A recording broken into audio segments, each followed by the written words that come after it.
One thing in particular that I never knew was a big deal or it made such a great impact was the fact that I never truly mourned my big mama, my great grandma. The way that he revealed it to me, it was so special, and the way that it kept coming back to me, he kept showing it to me through a dream. Over the years, I kept having this dream that I was at her house and the phone was ringing. That number was 535-0328. I just remember when I was at my big mama house, I felt so free and I could be myself.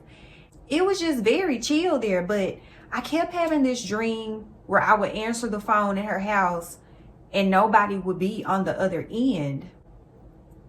It wasn't until the first quarter of 2024 I kept seeing Soul Food. He led me to watch Soul Food. I'm like, why does this keep popping up? It was like one of the first things. And baby, when I tell you that scene when he was at his grandma's bed, when he was at his big mama's bed, and let's be clear, I named her Big Mama, okay? But when he told her he loved her, I was bawling because I didn't get to tell her goodbye properly. When she started to get sick, it was hurtful to me, and I didn't know how to deal with my feelings because I was so used to going to her house and it being a pound cake or a pie or maybe a coconut cake. It was something on that table for me to eat. And while I was there, I was used to her calling my name, Brittany, and I would come in there, ma'am, reach me a Coke, reach me a Pepsi, reach me a piece of cake, and some of that Yarnell's. It was either strawberry, vanilla. If they were out of homemade vanilla, it was French vanilla. I didn't realize how much me losing my big mama affected me. I didn't know what to do with my feelings at that time. And her funeral was in June. My birthday was in June. Now, I'm not gonna lie, I did win the Wake Award. Nobody was there. It was just me, my mama, and my maternal grandma on the other side of me. But I remember I started hyperventilating a little bit over the casket.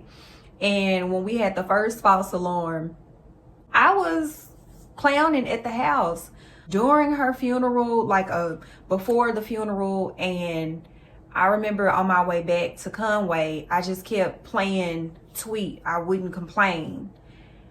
And I don't feel like I talked about it anymore. I just kept eating my feelings. Every year around my birthday, I would get very sentimental, and I thought it was because I was getting older, but it was because I was feeling that void or that loss, and I didn't know that that's where it came from.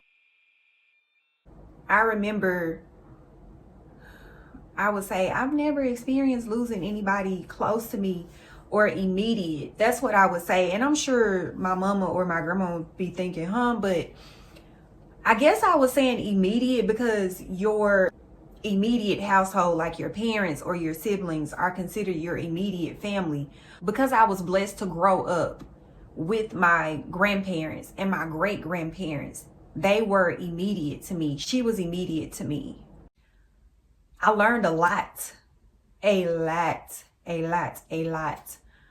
My big mama's house was like therapy for other people, especially women. They would come over, get a plate, and maybe she would tell them, honey, don't let these men play with you, okay? Do not let these men play with you. And she was so strong and encouraging, and she made you feel good when you left. And I didn't know that over the years, I soaked up a lot of that wisdom that she had. And I remember my mama and my maternal grandma, they said it a few times, but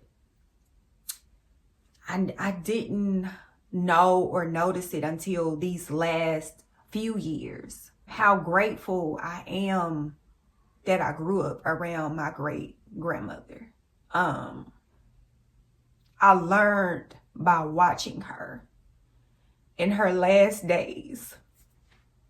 I remember her sitting at the table, still using her gifts, still cooking, still chopping, still cooking, even though she was running my grandma raggedy.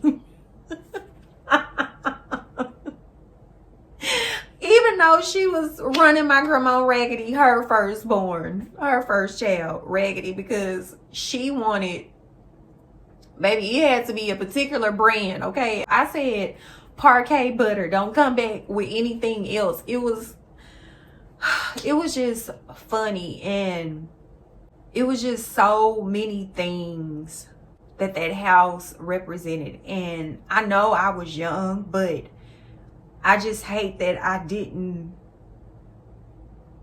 feel like I didn't show up the way that I should have. It was just hard. I stopped going over there because it was hard for me to see her in that condition, to see her not know who I was or other people were. So that was one of the biggest revelations that I had last year in 2024.